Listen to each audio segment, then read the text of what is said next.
who went in for surgery, especially someone over 65 who went in for surgery, and their brain was never...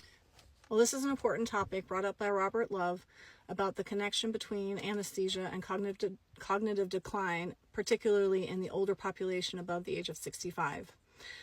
This is an important topic. In fact, when you go into the literature research and you do a very broad research review of this, you can find that the studies show that about 10% of people over the age of 65 who have an exposure to anesthesia can develop delirium that leads to cognitive decline and dementia within a year of their exposure. That's a very high number.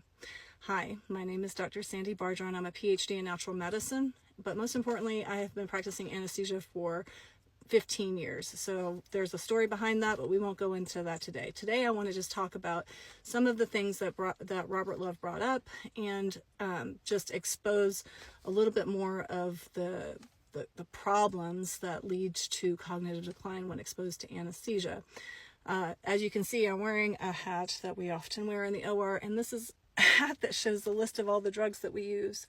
So when you think of anesthesia, you've got to understand that you're getting an immediate exposure to a lot of medications. So if you're a person who doesn't take any medications and all of a sudden you have all these medications plus the medications particularly that inhibit consciousness, there is an impact on the brain for sure, no question.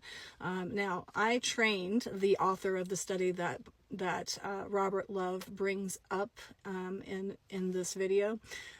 Bhavik was a student of mine and is a very important topic that he researched as a student. Actually, AAS stands for anesthesia student. So he actually published the study when he was a student, and I think that's really amazing. However, it simplifies the story.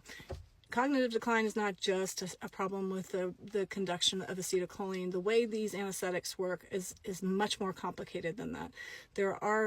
There is the problem of polypharmacy. There is a problem of a population that after 65 years old, we don't detox as well, right? So our livers don't work as well. We don't remove toxins as well. We don't poop as well.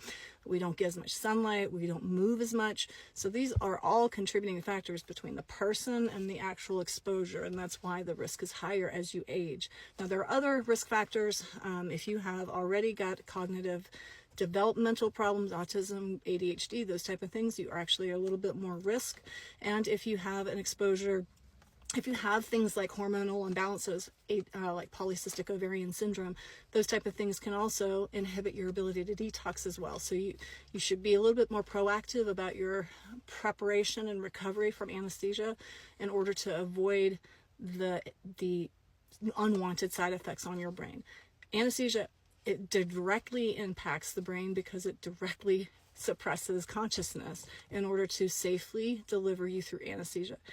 I consider it a modern miracle because anesthesia allows us to perform surgery that is horribly painful in order to improve your health and improve your life, and do so without you being able to feel that. Imagine going back into 1810 and having to bite on a stick to have your appendix removed or die from it. So it is an improvement in our modern healthcare, and I consider it a medical miracle, and I love it even as a holistic provider. However, there are things that you need to be conscious of when it comes to protecting your brain health. So the first thing I would say is prep your body before you have surgery. Yes, avoid it if you can, but prep it. Get ready to be exposed to more toxins. Make sure that your detox pathways are moving. Make sure you're pooping. After surgery, racetam that Dr. Robert Love mentioned, that is actually a synthetic supplement that boosts acetylcholine, which I think there are ways that you can boost acetylcholine much more naturally. One thing I would consider would be something like alpha GPC, but there are some limitations, so I'm not recommending you take anything here, but you need to talk to your holistic practitioner or your physician, functional medicine, about possibly preparing your body and your brain with some support afterwards. But most importantly, after anesthesia, there are a host of toxins that we get exposed to, including fluoride.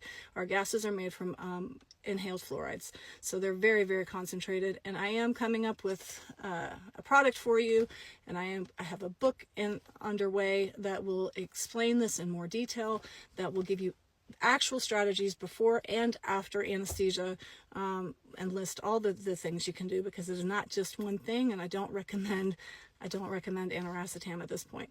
So that's all I have to say for now. Feel free to comment below, ask me any questions, and I'll talk to you guys soon. Thanks. Bye.